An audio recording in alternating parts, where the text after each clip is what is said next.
আজকে জানেন যে আজকে আমাদের যেটাকে আমরা ইনঅগ্রাল সেশন বলছি, উদ্বোধনী অনুষ্ঠান, সেটা আজকে সকালে হয়েছিল। সেই অনুষ্ঠানটাতে প্রধান উপদেষ্টা প্রধান অতিথি হিসেবে ছিলেন, আপনারা এটাও দেখেছেন। তো আমি প্রথমেই ক্ষমা চেয়ে নিচ্ছি আবারও, মানে ফরচুনেটলি আমাদের যেটা সমস্যা হয়েছে সেটা হচ্ছে যে আমাদের যে ইউজুয়াল প্রোগ্রামের টার্ন আউট রেট থাকে 85%, 90% বেস্ট কেসে, কিন্তু আজকে আসলে যেটা হয়েছে সেটা হচ্ছে এত বেশি মানুষ এসে উপস্থিত হয়েছেন, অলমোস্ট যাদেরকে দাওয়াত দেওয়া হয়েছিল সবাই চলে এসেছেন। তো আমরা সবাইকে এক পর্যায়ে গিয়ে অ্যাকোমোডেটও করতে পারিনি। তো আমাদের একটা ফ্লো ওভার রুম ছিল যেখানে লাইভ স্ক্রিন দেওয়া ছিল, ওখানে আমাদের কিছু গেস্টকে জায়গা দিতে হয়েছে। বাট আমি এটাকে আবার একটু পজিটিভলিও দেখি যে আমাদের এই পুরো প্রোগ্রামটার ব্যাপারে প্রচন্ড আগ্রহ, অনেকের আগ্রহ ছিল। অনেকে আমি দেখেছি, আমার আজকে রাস্তায় দেখা হয়েছে ইন্টারকন্টিনেন্টালের মাঝখানে রিসেপশন এরিয়াতে বিভিন্ন জায়গায় অনেক নতুন উদ্যোক্তা, ওনারা আনফর্চুনেটলি টিকিট পাননি, কিন্তু ওনারা তারপরেও এসেছেন, রেজিস্ট্রেশন করতে পারেননি, এসেছেন জাস্ট যদি কিছু ইনভেস্টারের সাথে পরিচয় হয়, দেখা হয়, এগুলো করার জন্য। সো সব মিলিয়ে আমার মনে হয় যে সকালের প্রোগ্রামটার অনেক স্বতঃস্ফূর্ত অংশগ্রহণ ছিল সবার মধ্য থেকে। আমি ইনফ্যাক্ট আপনাদের যদি কোনো ফিডব্যাক থাকে বা আপনাদের মনে হয় যে এটা ভালো হয়েছে, এটা ভালো হয়নি, আমি অ্যাকচুয়ালি কিন্তু হিয়ার দ্যাট।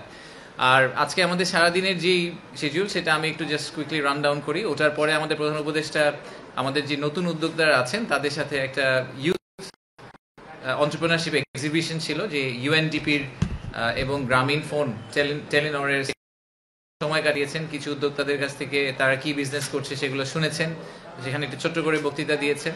আর তারপরে উনি চলে যাওয়ার পরে আমরা অনেকগুলো আজকে বাইল্যাটারাল মিটিং দেখেছি। তো আমাদের বেশ কিছু উপদেষ্টা আজকে সারাদিন এখানেই ছিলেন।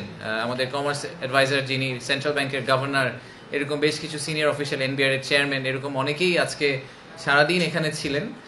ওনাদের সাথে ইনভেস্টারদের আমরা বেশ কিছু মিটিং সেট আপ করেছিলাম। ইনভেস্টাররা লাস্ট 2 সপ্তাহ ধরে অনেক মিটিং রিকোয়েস্ট করেছে, ডিফারেন্ট স্লট দিয়ে দেওয়া হয়েছিল। বিভিন্ন মিনিস্ট্রির লোকজনও ছিলেন, মিনিস্ট্রি অফ এনভায়রনমেন্ট থেকে ছিলেন, এনার্জি থেকে ছিলেন, যেগুলো কি মিনিস্ট্রি সেই মিনিস্ট্রিগুলো থেকে ছিলেন। তো সেই মিনিস্ট্রির সাথেও আমরা তাদেরকে মিটিংয়ের অ্যারেঞ্জমেন্ট করে দিয়েছিলাম। তো সারাদিন তারা বিভিন্ন মিটিং করেছেন এবং তাদেরকে আমরা যে 360 ভিউটা দেওয়ার চেষ্টা করেছি সেটাই ছিল আমাদের মূল উদ্দেশ্য এই মিটিংগুলো সেট আপ করার জন্য। আমাদের আজকে প্রধান উপদেষ্টার কার্যালয়ের ওখানে আমাদের প্যারালালি বেশ কিছু প্রোগ্রাম চলেছে। সো প্রধান উপদেষ্টা ফেরত যাওয়ার পরে ওনার সাথে আমাদের ইউকের যে ট্রেড টিমটা এসেছিল তাদের সাথে মিটিং ছিল। এরপরে জারার বা ইন্ডিটেক্সের যে সিইও ছিলেন, তো জারার ফুল ম্যানেজমেন্ট টিম, ইনফ্যাক্ট ইন্ডিটেক্সের ফুল ম্যানেজমেন্ট টিম এখন বাংলাদেশে, তো ওনারা গিয়েছিলেন দেখা করতে। আর তারপরে হোলসিমের যে এশিয়ার হেড এসেছেন, উনি গিয়েছিলেন দেখা করতে। এবং একটু পরে আপনারা দেখেছেন যে আমরা মাত্র একটা ডিপি ওয়ার্ল্ডের সাথে একটা প্রোগ্রাম শেষ করলাম। ডিপি ওয়ার্ল্ডের যে চেয়ারম্যান, উনি আসলে খুবই ভিআইপি, ইনফ্যাক্ট ইউএইতে উনি একজন বড় VIP, very close to the royal family. উনি এসেছেন আমাদের এই প্রোগ্রাম অ্যাটেন্ড করতে, ইনভেস্টমেন্ট সামিট অ্যাটেন্ড করতে। উনি একটা ছোট্ট প্রোগ্রাম করলেন, অবশ্য আমাদের পুরাই ফুল ছিল, আমরা সবাইকে জায়গা দিতে পারিনি, 200-300 পরে আমাদের একসময় দরজা বন্ধ করে দিতে হয়েছে। সো ডিপি ওয়ার্ল্ডের সাথে আমাদের আমরা চিন্তা ভাবনা করছি যে আমরা ফ্রি ট্রেড জোনের দিকে চলে যাব। জেবেল আলী পোর্ট বলে একটা পোর্ট আছে ইউএইতে, যেটা ইউএইর ইকোনমির প্রায় 25% কন্ট্রিবিউট করে। সো সেই পোর্টটার মতো করে আমরা এরকম আমাদের মাথারবাড়ি ডিপসি পোর্টের কাছাকাছি কোনো একটা জায়গায় ফ্রি ট্রেড জোনের কথা চিন্তা করছি। তো সেখান করার চেষ্টা করছি এবং এটাই ডিপি ওয়ার্ল্ডের চেয়ারম্যানের আজকের ভিজিটের মূল উদ্দেশ্য ছিল।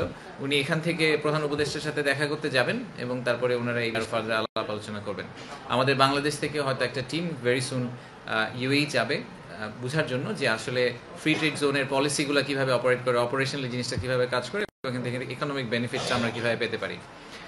তার আগের মিটিংগুলো নিয়ে যদি একটু কথা বলি, আজকে ইন্ডিটেক্সের যে সিইও ছিলেন উনি বলেছেন, ওনার আমি যদি সামারাইজ করি, উনি বলেছেন যে উনি লাস্ট জীবনে প্রথমবারের মতো বাংলাদেশে এসেছেন এবং ওনাদের অনেকগুলো বেশ বড় বড় ব্র্যান্ড আছে। সবাই জারার কথা বলে, বাট এর সাথে মাসিমো দুটি কিছু ব্র্যান্ডের ওনারা ব্র্যান্ড ওনার।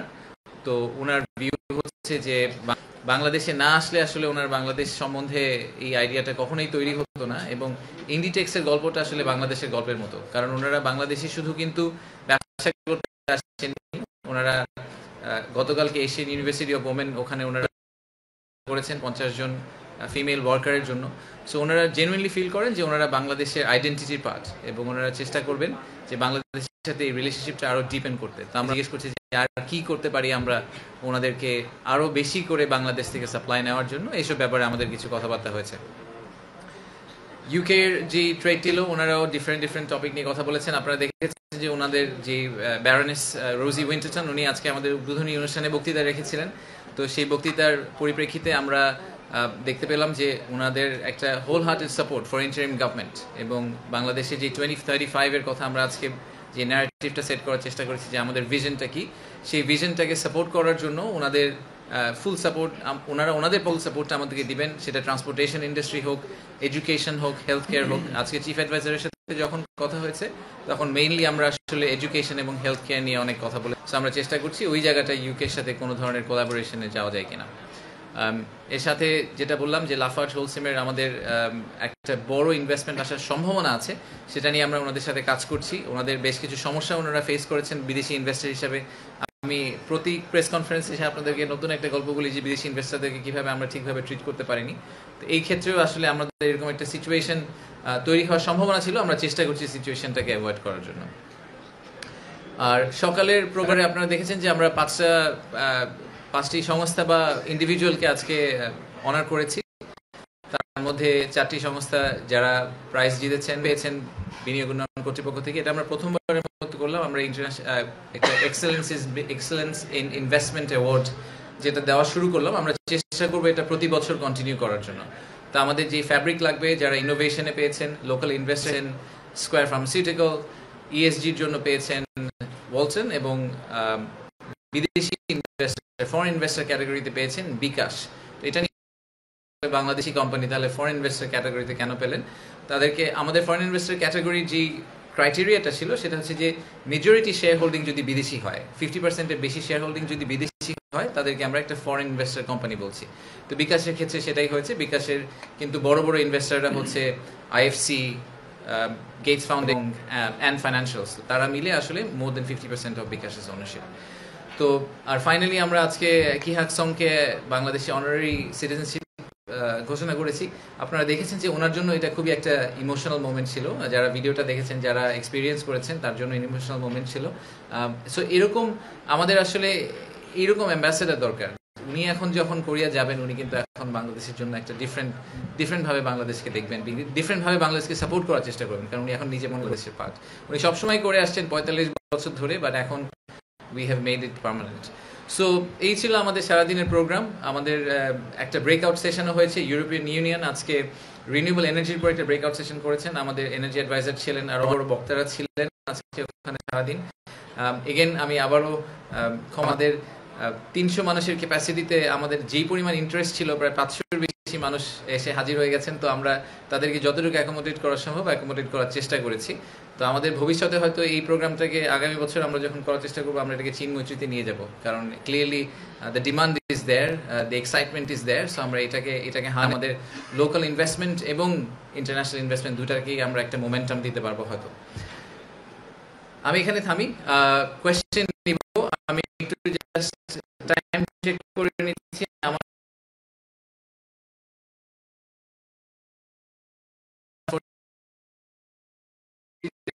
বাংলাদেশকে ভালোবাসতে হলে বাংলাদেশের পার্সোনালিটিকে ভালোবাসতে হবে। একটা বাংলাদেশি এমপ্লয়ি অথবা বাংলাদেশি পার্টনার, তার যে ওভারঅল লাইফস্টাইল, তার টেস্ট, তার কালচার, এই জিনিসগুলোকে আমাদের ইনভেস্টরদের সামনে তুলে ধরতে হবে।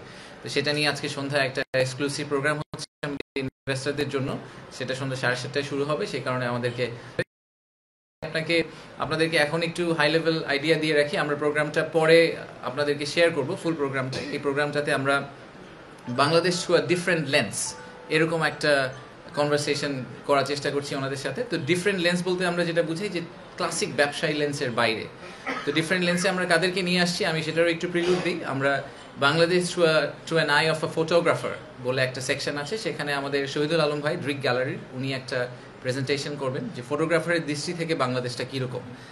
এরপরে আমাদের যে আর্কিটেক্ট আছেন মেরিনা তাবাসসুম, উনি একটা ডেলিবারেশন করবেন যে একটা আইজ অফ অ্যান আর্কিটেক্ট বাংলাদেশ আসলে দেখতে কিরকম।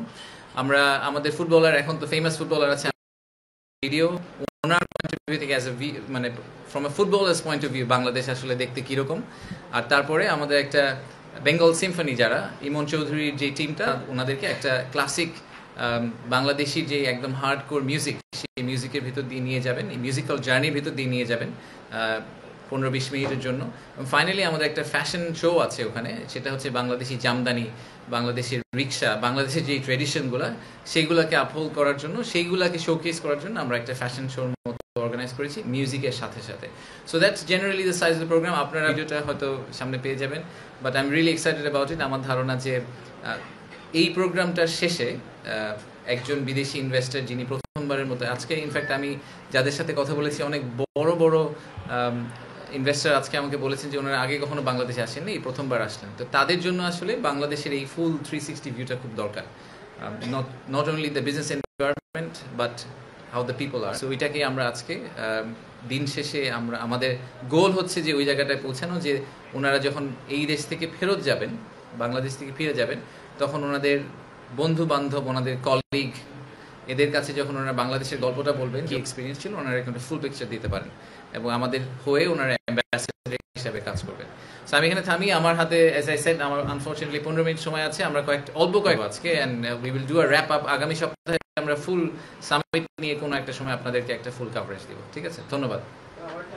একটা বিষয় একটু জানতে আচ্ছা, চাচ্ছিলাম, আজাদ ভাই বলুন। আসসালামু আলাইকুম। একটা বিষয় একটু জানতে চাচ্ছিলাম যে গত 2 দিনে মিডের সরাই, তারপরে কোরিয়ান ইপিজেড এবং জাপান ইপিজেড যে ফরেন টিমটা গিয়েছে, তাদের রিঅ্যাকশনটা কেমন? এটা মনে হয় আমরা গতকালকে একটু কভার করেছিলাম, আপনাদের অনেকে মিডিয়া থেকেও গিয়েছেন। আমি যতদূর জানি যে অনেক ইনভেস্টর আসলে মিডিয়াও ইন্টারভিউ করার সুযোগ পেয়েছে।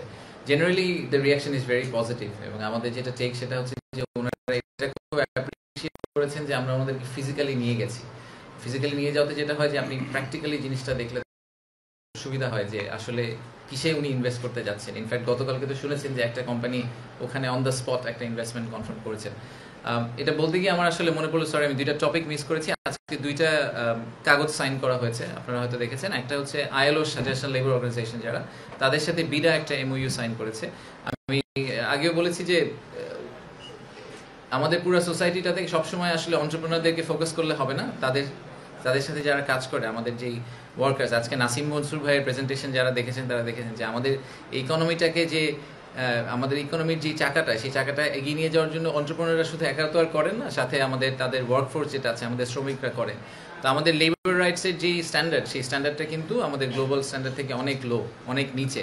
সেটাকে আমাদের একটা জায়গায় নিয়ে যেতে হবে। তো আমরা এখন আইএলওর সাথে এমইউটা সাইন করেছি এইটা কনফার্ম করার জন্য যে আমরা ভবিষ্যতে এফডিআই অ্যাট্রাক্ট করতে চেষ্টা করব, বাট আমাদের লেবার রাইটসকে কম্প্রোমাইজ না করে। এবং আরেকটা সত্যি কথা হচ্ছে যে পৃথিবী যেদিকে যাচ্ছে, তাদের লেবার রাইটসকে যদি আমরা কম্প্রোমাইজ করতে থাকি, একসময় আসলে বাংলাদেশ থেকে কেউ কোনো প্রোডাক্ট নেবে না। বাংলাদেশের ওই লেবার স্ট্যান্ডার্ডটাকে একটা জায়গায় নিয়ে যাওয়া will become a minimum requirement for a lot of clients. So আমাদেরকে ওইটাকে ম্যানেজ করতেই হবে।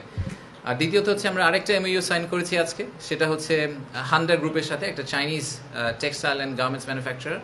তারপর $150 মিলিয়ন মতো ইনভেস্টমেন্ট কমিট করার কথা বলছে। তো তাদেরকে আমরা, এবং সেই ইনভেস্টমেন্টটা যদি বাংলাদেশে ফলো থ্রু করে আগামী 1 থেকে 2 বছরের মধ্যে, তাহলে প্রায় 15,000 নতুন কর্মসংস্থান সৃষ্টি হবে। তো তাদেরকে আমরা বিভিন্ন জায়গায় জমি অ্যালোকেট করার চেষ্টা করছি, কারণ তারা একদম এন্ড টু এন্ড একটা সলিউশন নিয়ে আসছে, একদম ওভেন থেকে শুরু করে all the way down to garment manufacturing. So Handa গ্রুপের সাথে আজকে আমরা যে কাগজটা সাইন করলাম, সেটা এসেনশিয়ালি আমাদেরকে এনশোর করলো যে $150 মিলিয়ন একটা ইকুইটি ইনভেস্টমেন্ট হবে। তার চেয়েও বড় কথা যে 15,000 লোকের আশা করছি আগামী 1 থেকে 2 বছরের মধ্যে নতুন কর্মসংস্থান সৃষ্টি হবে এটার মাধ্যমে। আমার একটা প্রশ্ন আছে, আমাদের আজকে পলিটিক্যাল দলগুলোর সাথে ইনভেস্টরদের ছিল মিটিং ছিল জামাত ইসলাম এবং বিএনপির সাথে, এবং তাদের ইনভেস্টরদের একটা বড় কনসার্ন হলো যে পলিসি কন্টিনিউশন থাকবে কিনা। এখন আমার ধারণা আপনাদের কাছেও তাদের এই কনসার্নটা আছে। তো আপনারা তাদের কাছে কি জবাবদিহিতাটা কিভাবে করেছেন যে পলিসি কন্টিনিউশনটা বিনিয়োগের ক্ষেত্রে কিভাবে নিশ্চিত করবে? ধন্যবাদ। সো আজকে 3টা পলিটিক্যাল পার্টিও আপনারা জানেন যে তাদের মিটিং রুমে তারা ছিলেন। ইনফ্যাক্ট কালকেও সম্ভবত থাকবেন। ওনাদের সাথে অনেক ইনভেস্টর মিটিং করতে চেয়েছেন। সো প্রথমত এনসিপি, জামাত এবং বিএনপি সবাইকে অনেক ধন্যবাদ। ওনারা যে কষ্ট করে একটা টিম পাঠিয়েছেন, সবাই টিম পাঠিয়েছেন। ইনফ্যাক্ট অনেকে ক্রিয়েটিভলি তাদের নিজেদের ব্রোশার করেছেন, তাদের ভিউ কি ইনভেস্টমেন্ট ক্লাইমেটের ব্যাপারে ওরকম পেপার্স করেছেন, গিফট রেডি করেছেন ইনভেস্টরের জন্য। তো সব ব্যাপারে সবগুলো ক্ষেত্রে আমি বলবো যে ওনারা আসলে খুবই ফোর্থকামিং ছিলেন আমাদের সাথে। আমরা একসাথে কাজ করেছি পুরো জিনিসটা নিয়ে।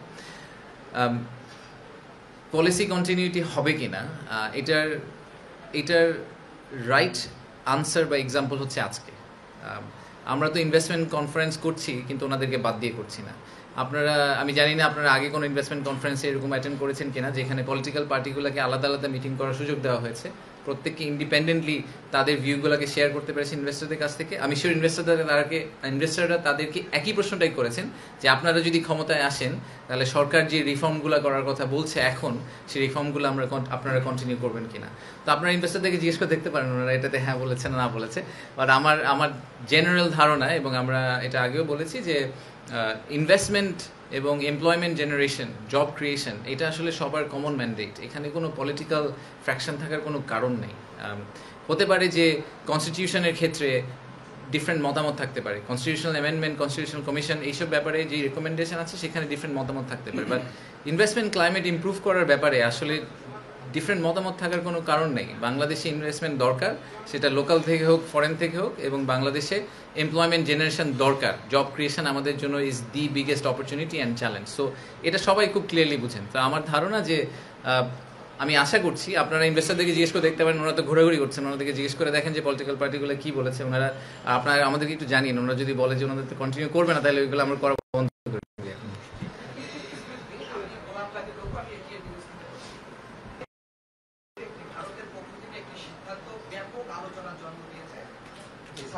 আমি গোলাম কাদির রঘু বলছি এটিএন নিউজ থেকে। যে আপনি হয়তো শুনে থাকবেন যে কিছুক্ষণ আগে ভারতের একটি সিদ্ধান্ত বাংলাদেশ এবং ভারতের মধ্যে ব্যাপক আলোচনার জন্ম দিয়েছে। সেটি হচ্ছে যে ট্রান্সশিপমেন্টের মাধ্যমে বাংলাদেশের যে পণ্য নেপাল এবং ভুটানে রপ্তানি করা যেত, এবং এই সুবিধাটি দীর্ঘদিন ধরে ভারত দিয়ে এসেছিলেন। হঠাৎ করে তারা সেই সিদ্ধান্ত থেকে সরে এসেছে, অর্থাৎ ট্রান্সশিপমেন্ট সুবিধাটি তারা বাতিল করেছে। তো এই সিদ্ধান্তের ফলে ভারতের সঙ্গে বাংলাদেশের দ্বিপাক্ষিক বাণিজ্যিক সম্পর্ক কিংবা ব্যবসা বাণিজ্য এবং রপ্তানির ক্ষেত্রে কোনো প্রভাব পড়বে কিনা, সে ব্যাপারে আপনি একটু মতামত জানতে চাচ্ছি। আপনি নিউজটা আমাকে এইমাত্র ব্রেক করলেন, কারণ এটা আমি জানতাম না। আমি তো একটার পর একটা বাইল্যাটারাল মিটিংয়ের মধ্যে আছি, সো এই ব্যাপারে আমার একেবারেই ধারণা নেই যে ওনারা কী ডিসিশন নিয়েছেন, কেন ডিসিশন নিয়েছেন। সো এটা নিয়ে আমি আসলে খুব ডিটেইলে কমেন্ট করতে চাই না। আমি শিওর যে দেখেন, আমাদের তো ভারতের সাথে সম্পর্কটা পুনঃপ্রতিষ্ঠিত হচ্ছে, অ্যাজ ইউ হ্যাভ সিন, এক সপ্তাহ আগে থেকে। সো আমি পার্সোনালি মনে করি যে এখন পুরো ট্রেড স্পেস যেটা, এখানে আমেরিকা একটা ডিসিশন নিচ্ছে, অনেকেই অনেক ধরনের ফাস্ট ডিসিশন নিচ্ছে, আবার আমার ধারণা অনেকগুলো ডিসিশন ওভারটার্নও করা হবে। সো আমি যেহেতু সব ডিটেলে আসলে জানি না, সো আমি কমেন্ট করতে পারছি না আসলে, sorry. But I am sure আমাদের টিম, আমাদের commerce adviser is probably better placed এই ব্যাপারে কথা বলার জন্য আপনার সাথে। So please ask him that question. Thank you. আমি Jabir Rahman, reporter Business Standard. এখানে আপনি এর আগে চায়না ভিজিট করেছেন, জাপানের ব্যবসায়ীদের সাথে কথা বলছেন। এখন যে একটা বড় টিম আসলে ব্যবসায়ী বিভিন্ন দেশ থেকে, আসলে তারা কোন খাতে বিনিয়োগ করতে আগ্রহী বাংলাদেশে, এটা যদি বলতেন, আর কোনো যদি ফিগার বলতে পারেন যে এই সেক্টরে এরকম বিনিয়োগে তারা আগ্রহী। কোন খাতে বিনিয়োগ করতে আগ্রহী? অনেক ইনভেস্টরের সাথে কথা হয়েছে, so it's very cross cutting. I think it's very hard to say যে একটা স্পেসিফিক খাতে বিনিয়োগ করতে আগ্রহী। অবভিয়াসলি আমাদের স্ট্রেংথ হচ্ছে labour intensity, right? So labour intensive খাতগুলোতেই বিনিয়োগ করতে জেনারেলি আগ্রহী। সো আমি এখনও বলবো যে টেক্সটাইল অ্যান্ড গার্মেন্টসে তারা খুবই আগ্রহী। তারা বাংলাদেশের কনজিউমার মার্কেট টাচ করার জন্য যেসব সুযোগ আছে সেগুলোতে বেশ আগ্রহী। ফার্মাসিউটিক্যালে তারা আগ্রহ দেখিয়েছে। বেশ কিছু একদমই লাইট ইঞ্জিনিয়ারিং টাইপের যেসব জিনিসপত্র, এগুলোতে অনেক আগ্রহ দেখিয়েছে। So it's very hard for me two pin down যে এরকম 2-3টা খাতি, খুবই মিক্সড গ্রুপ। আর আমি আগেও বলেছি যে এই ইনভেস্টমেন্ট সামিট ইজ আমাদের প্রথম ইনভেস্টমেন্ট সামিট। এই ইনভেস্টমেন্টের সামিটের মূল উদ্দেশ্য কত টাকার ইনভেস্টমেন্ট আসলো এটা এনশিওর করা না। সেটা হয়তো আমরা ইনভেস্টমেন্ট সামিট 2-তে গিয়ে এই ধরনের একটা গোল নিয়ে নামবো। এই ইনভেস্টমেন্ট সামিটের আমাদের একমাত্র উদ্দেশ্য হচ্ছে যে বাংলাদেশে যে নেগেটিভ ন্যারেটিভটা এতদিন ধরে হয়ে আসছে সেটাকে আসলে পজিটিভে টার্ন করা, এবং যত সম্ভব মানুষকে বাংলাদেশে নিয়ে আসা। আজকে একটু আগে আমি জার্মান টিমের সাথে বসেছিলাম, ওনারা তাদের 80-90% প্রথমবারের মতো বাংলাদেশে এসেছেন। তো ওনারা সবাই বলেছেন যে, আমি জিজ্ঞেস করছিলাম যে আমাদের আর কি করা উচিত, মানে আমাদের জার্মান ইনভেস্টমেন্ট বাংলাদেশে আনার জন্য আর কি করতে হবে। ওনারা বলেছেন যে আরও বেশি জার্মানদেরকে বাংলাদেশে আনতে হবে। That is the only thing we need to get done. So আমাদেরকে আসলে আরও রেগুলার বেসিসে, মেবি আরও ফ্রিকোয়েন্ট বেসিসে, এত বড় করে ইনভেস্টমেন্ট সামিট করা দরকার নেই, কিন্তু আমরা কান্ট্রি টার্গেট করে করে যদি তাদের ডেলিগেশনগুলোকে আনতে পারি তাহলে খুব ভালো হয়। আমি জানি না আপনারা শুনেছেন কিনা যে মিনিস্ট্রি অফ কমার্স থেকে চায়না থেকে আমাদেরকে একটা চিঠি ইস্যু করা হয়েছে, গতকাল বা পরশু দিয়েছেন। কমার্স যে এক্স সেক্রেটারি ওনাদের, উনি আমাকে চিঠিটা লিখেছেন যে উনি আগামী মাসে কমার্স মিনিস্টারকে সহ এবং প্রায় 200 চাইনিজ ইনভেস্টরকে নিয়ে বাংলাদেশে আসবেন এবং ওনারা জেনুইনলি এরা সবাই ইন্টারেস্টেড ইনভেস্টার, ওনারা বাংলাদেশে ইনভেস্ট করতে চান, তো ওনাদের জন্য আমরা যাতে একটা প্রোগ্রাম রেডি করি। So this is exactly what we need to have this people fly over. তাদেরকে আমরা যদি এরকম ফুল 360 একটা এক্সপিরিয়েন্স দিতে পারি, তাহলে তারা ফেরত গিয়ে হয়তো এই ডিসিশনগুলো নিতে পারবেন যে বাংলাদেশে কীভাবে ইনভেস্ট করা যাবে। আসসালামু আলাইকুম ভাই, লাস্ট কোশ্চেন মেহরাব বলছিলাম এশিয়ান টেলিভিশন থেকে। আমার প্রশ্ন হচ্ছে, আপনার প্রতিরক্ষা শিল্পে বিনিয়োগের জন্য আপনাদের কোনো পরিকল্পনা আছে কি? প্রতিরক্ষা শিল্পে বিনিয়োগের জন্য প্রতিরক্ষা শিল্পে বিনিয়োগের জন্য প্রতিরক্ষা শিল্পে বিনিয়োগের জন্য আমাদের পরিকল্পনা আছে। আমরা ইন প্রিন্সিপাল মনে করি যে টেকনোলজিক্যাল অ্যাডভান্সমেন্টের জন্য আসলে মিলিটারি সাইডেও কিছু ধরনের অ্যাডভান্সমেন্ট করা দরকার, এবং আমাদের যেই অর্ডিন্যান্স ফ্যাক্টরি আছে তাদের কিন্তু কিছু ইন্ডিজিনাস অলরেডি স্কিল সেটও আছে। তো আমরা কি সেটার উপর ভর করে আমরা ডেফিনেটলি মনে করি যে ঠিক যেই ম্যানুফ্যাকচারিং হাবের গল্পটা আমরা ক্লাসিক কমার্শিয়াল ইন্ডাস্ট্রির জন্য বলছি, আরএমজির জন্য বলছি, লেদারের জন্য বলছি, সেম কনভারসেশনটা আসলে আপনি মিলিটারি ইকুইপমেন্টের জন্য বলতে পারেন। অ্যান্ড আমাদেরকে ট্যাঙ্ক বানাতে হবে না, আমাদেরকে স্পেসশিপ বানানোর দরকার নেই, আমাদের ফাইটার জেট বানানোর দরকার নেই, but maybe we start from much smallest things, advance radio, ট্যাঙ্কের অ্যাক্সেল, একদম বেসিক জিনিসপত্র, বাট এগুলোরও কিন্তু huge demand, small bullets, small arms, অনেক কিছু হতে পারে। সো আমাদের একটা বড় ইনিশিয়েটিভ এই মুহূর্তে আমরা বাংলাদেশ সেনাবাহিনী, বিমান বাহিনীর সাথে কাজ করছি, নৌবাহিনীর সাথে কাজ করছি, যে বাইরে থেকে এরকম ইনভেস্টর খুঁজে বের করা যারা টেকনোলজি ট্রান্সফারের মাধ্যমে বাংলাদেশে আসতে রাজি হবেন।